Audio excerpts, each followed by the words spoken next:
Peace and blessings to you all. I am Akila. I am a doula who is a part of the movement called Lotus Wombs, which is also a business that offers holistic services for women during their pregnancy, birth, and postpartum experience. Today, I will be talking about my miscarriage story, and the reason that I decided to make this video is because I know that in my line of work, I will come across women who have also had miscarriages or, like me, gone through preterm labor and lost a child and may be experiencing some anxiety and fear in becoming pregnant again, or are pregnant at the moment, and having those things within them and just needing somebody to be there for them, to support them, to be a light for them and empower them and offer, some advice on some things that they can do to get them through. And so in order for me to be able to do that, I need to be open and transparent. And so I decided to share my story. And this will be the first video where I just talk about the miscarriage experience. And then I will do another video where I talk about the things that I did to overcome those fears and anxieties and the birth story of my miracle baby, Nasiri. And so, here I go. Oh, you can find this video on lotuswombs.com in the blog section, or you can go to my YouTube channel for Akila McQueen / Empress Awakening. On my YouTube channel, I talk about anything from politics to eating well, natural living, and birthing, and all things like that. So here it goes. The first time that I was pregnant, I was 21 years old. I was a junior in college. I was a student leader in my organizations. I was on the dean's list, and I was not ready for a baby, needless to say. And the moment that I started to feel nauseous, I was like, I don't know what's going on. I need to go to the clinic. I need to go get a test done and see like what's happening right now. And I went to the clinic, and I remember when the lady told me your pregnancy test was positive, like my whole world just stopped. I immediately thought in my head, oh my God, she's gonna kill me. Yeah, that's what's about to happen. And even though I was 21, I was still young and in college, and just wasn't ready.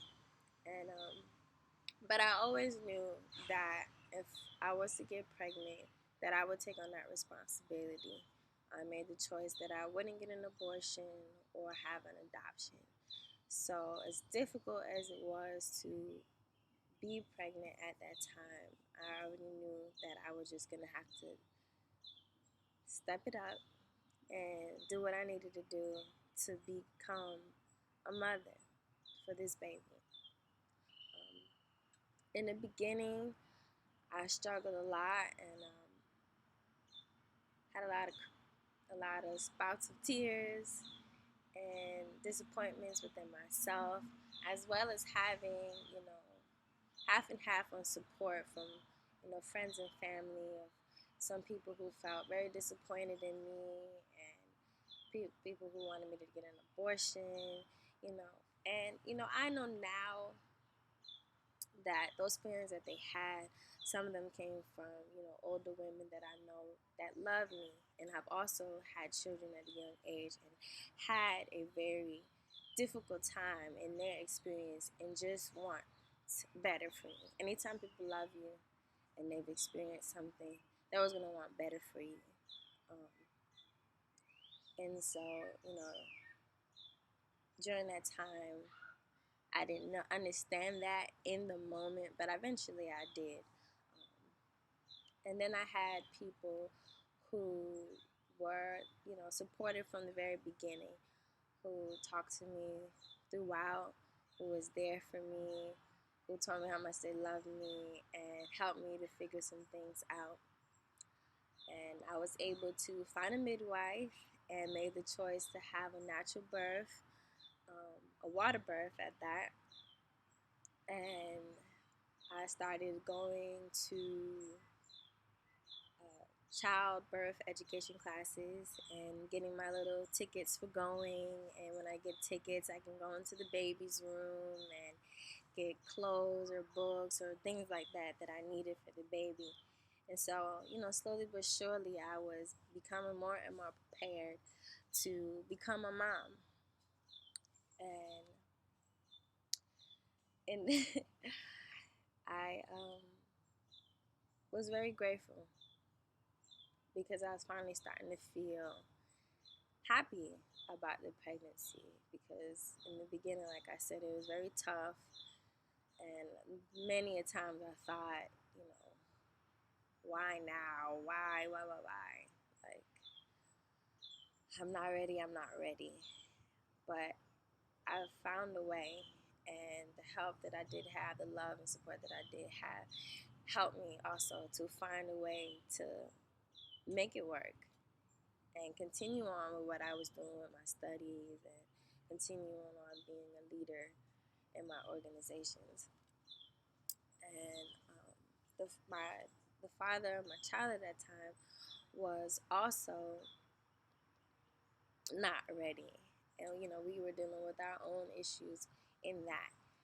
And, by the time I was in my second trimester, I felt a lot more comfortable about being pregnant. I felt a lot more ready. And those who weren't really supportive in the beginning had turned around and were there for me. That meant everything to me. Um, and the father of my child, was also there and ready to take on the responsibility and also starting to feel more ready as well. And I went uh, to New York, where my family lives, which my family is everything to me. I love them so much, and I knew like going home it would feel great. So I could just be surrounded by love.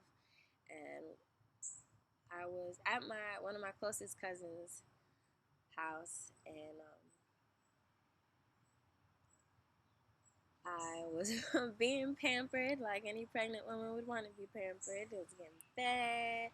I could sit on the bed and have my feet propped up, had pillows behind my back. They were just taking such good care of me, and I was just so appreciative of it. And I remember laying in the bed, sitting up in the bed, and all of a sudden I was just like, had this feeling like I had to poop. And I was like, oh, I gotta go to the bathroom. And when I got up, it was just like a kind of a pain in my back trying to go to the bathroom. It felt awkward to stand up and walk. So I went to the bathroom trying to poop, and nothing was coming out. And when I went to go wipe myself, because I did end up peeing, it was blood on the tissue. And I began to like panic. I'm like, I'm 5.5 months pregnant. I haven't had any spotting during this pregnancy. This is a lot of blood. Oh my God, what's happening right now? So I called my cousin Yaya, who came up right away. And I told her, I was bleeding and to call my midwife. And she called my midwife. And my midwife told her to tell me to just lay down.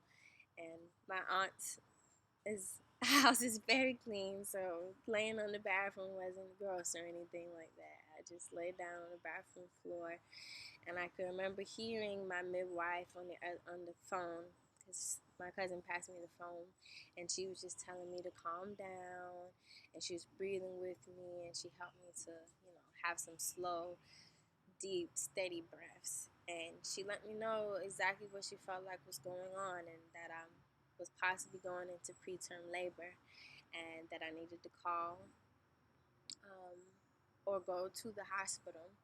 And so my cousin ended up calling, and the ambulance came and picked me up, and she was there with me the whole time. Um, I remember when we got there, I was in the hallway on a stretcher, just waiting to be put into a room. And I'm so glad that she was there, because she was just the voice that I needed, making sure that they paid attention to me and took care of me. And because sometimes you can go into the hospital and people will take forever to give you the attention that you need. Because there is a lot of people in there that needs attention. So you can kind of, fall to the wayside. Finally, though, I got a room, and they examined me and they checked on the baby, and I could still feel him moving. He was still moving.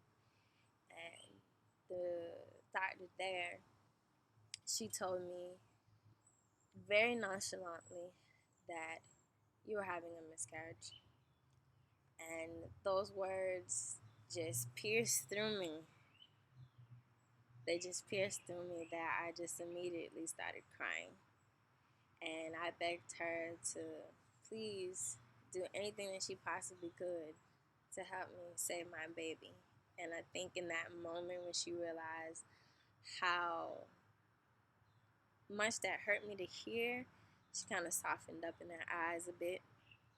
And, she let me know some things that they could possibly do, which would be to, lay me in a certain position to help reduce my contractions, to possibly get me to, if not 23 weeks, at least 24 weeks, because I was only 22 and a half at the time. And if the baby was to be born, had pretty much no chance of living. Um, so I'm like, yeah, I could do that. I'm 22 and a half weeks. All I gotta do is basically wait another week. I could lay like this for another week. I could do that for my baby. And so, my cousin was there, and we would, laugh and try to find things to keep it off my mind. But, it got to the point where my contractions started to become very close together and very intense. And I remember there's this nurse there who was the nicest person at the hospital to me, who, every so often came to check on me, and she'd always ask me, would you like some, something for the pain, take something for the pain. And of course, in the beginning, I was like, no, no, no, because I had already planned on, if I was having a baby, it was all gonna be natural. But the thing was, eventually, I did decide to take the pain medication, because I wasn't supposed to be having this baby right at that moment in time. And so feeling those labor sensations, I didn't wasn't good for me. I didn't want to feel them. I didn't want to know that they were there. I just wanted anything that would make the feeling go away, so that I wouldn't have this feeling of wanting to push, because that's what I felt like I needed to. I felt like I needed to poop. And if you never had a kid before, you'll know that's what the feeling that you have, like you need to poop when you're about to have a baby. And I kept saying, I just need to poop. I just need to poop. And they're like, no, no, no, no, you can't poop. And so eventually I caught on to that, meant that my body was wanting to push the baby out, and I didn't want to push. So I thought maybe if I just take the medication, I wouldn't have I wouldn't feel the sensations, and that wouldn't make me want to, birth. So I was really determined to get through the week. Um, then I really don't remember what time it was, looking back, but somewhere along the line, I remember my water breaking, and I was like, oh my God, like I just feel liquid everywhere. And I told my cousin to look, and she saw, and my water had broke, and there was blood everywhere. And, she started crying, and she was calling for somebody to come help me while trying to stand at the door, because she didn't want to leave me. And I didn't want her to leave me anyway. And they took a while for somebody to come in, and finally they did. And the whole room just filled up with all these people. I'm guessing it was a teaching hospital. or something, because it was like 8 people that showed up in the room. Um, and I could just remember thinking, like, it wasn't supposed to be like this. It's not time. But they were telling me, just push, and we're going to do everything that we can to try to keep the baby alive. Because he was a pound, he was 11 inches, so he was kind of like on the cusp of possibly being able to save. And they told me that they would take him to the NICU and see what they could do, but not to have my hopes up too high. And then after I delivered him, they took him away immediately. And I remember a nurse coming in to tell me, he's not going to make it. They're going to just allow him to, they're going to, clean him up, dress him, and bring him to you and let you hold him until he passes away. And I just cried. I cried. My cousin cried. We were just crying in there. Just crying. And finally, they brought him to me. And it felt like eternity. It felt literally like eternity for them to bring him to me. And when they did, he had already passed away. But I held him. I held him in my arms for about 2 hours or so. And it was my aunt who was there to tell me, Kiki, it's time. It's time to let him go. And I didn't want to at first, but eventually I listened to her. And they took him away, and they gave me a bereavement box that was filled with his birth and death certificate, some pictures of him, his footprints, and just a card, sending me condolences for my loss. And I remember afterwards just feeling so incredibly sad. But also very grateful because my aunts and my cousin were there, and they helped me to the bathroom. They cleaned me up. They, gave me hugs. They gave me encouraging words. Like, they were everything that I needed during that time. I would hear babies crying, and it would make me cry, and I was just so ready to get out of the hospital because it was a traumatic experience at the time. And at that time also, I just could not understand why that even happened. And when I finally did get back to my cousin's house, I wrote letters to the baby. And I had, my friends and family who showed me love by just simply calling me and saying, hey, just checking on you, seeing how you doing. Or just picking up the phone and just saying, I love you. I'm here for you. Or sending me like text messages or whatever throughout the day. And that meant the world. That meant the world to me. I went through my period of time where I was blaming myself, and I was blaming, the universe, and like, why did I even go through all of that just to have lost a baby? Like, what was that even about? It was angry, it was sad, I was a million emotions at once. But the greatest thing that came from it was that I found a way to let go. I found a way to strengthen my spirituality. I found a way to strengthen myself, and find ways to empower me so that I didn't feel like this inadequate woman who couldn't bear children.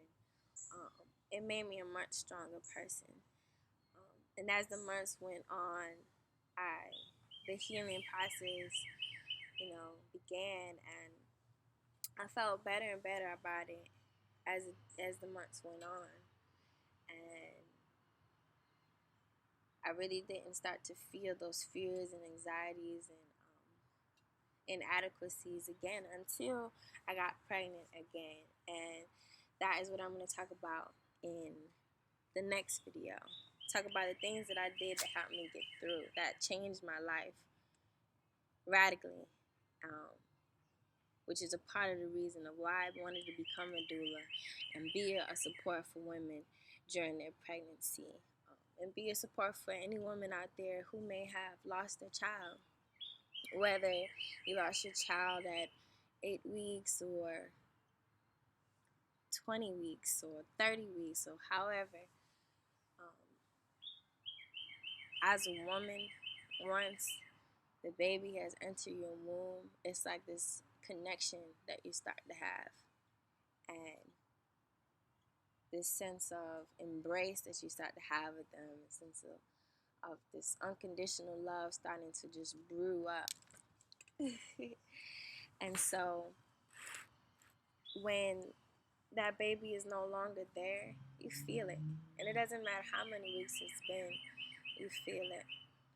And so the important thing is to know that there are other people out there who have also experienced the same thing that you have, and we can be a support for one another.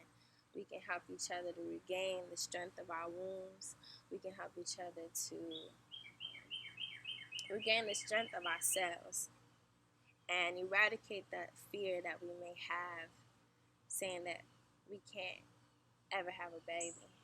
Because those thoughts become words that you say, and those words that you say become the actions that our bodies do. And there are levels and layers to miscarriages. I do believe that, it is partially physical, it is partially psychological, but mostly I believe that it's on a spiritual level, and that soul is just not ready to be here yet. But in that little time or that they were there, they came to teach you something. And it is good to just kind of take a look at what was going on, what you gained from that experience, and use that to your advantage rather than use it as a hindrance and a disadvantage to yourself. And accept, what had happened, and not be resistant in the letting go. It will be tough. I'm not going to say that it's going to be a walk in the park and everything's going to be peachy and peaches and cream. Everything's going to be sweet. It's not going to be sweet at first. It's going to be tough. And if you are somebody out there watching this video who has never experienced miscarriage, but you know somebody who has, and you're trying to figure out, what's some things that you could do, even just the little things. Just telling them how much you care about them. And you don't have to be overwhelming, but the last thing you want to do is just not be there. Because they'll remember it for life. I know that the people that were there for me, I'll never forget it. And so those are some things that you could do. Just give them some encouraging words, show them some love, and just be a light for them during that time. So that is all about my miscarriage story today, and stay tuned for my birth story, which will include some affirmations that I said, and techniques and tools that I use in order to get me past the fear and anxiety stage of being pregnant again, and my wonderful birth story of my beautiful daughter, Nasiri. Thank you, and have a wonderful day. Peace. I love you. Be well. Be peace.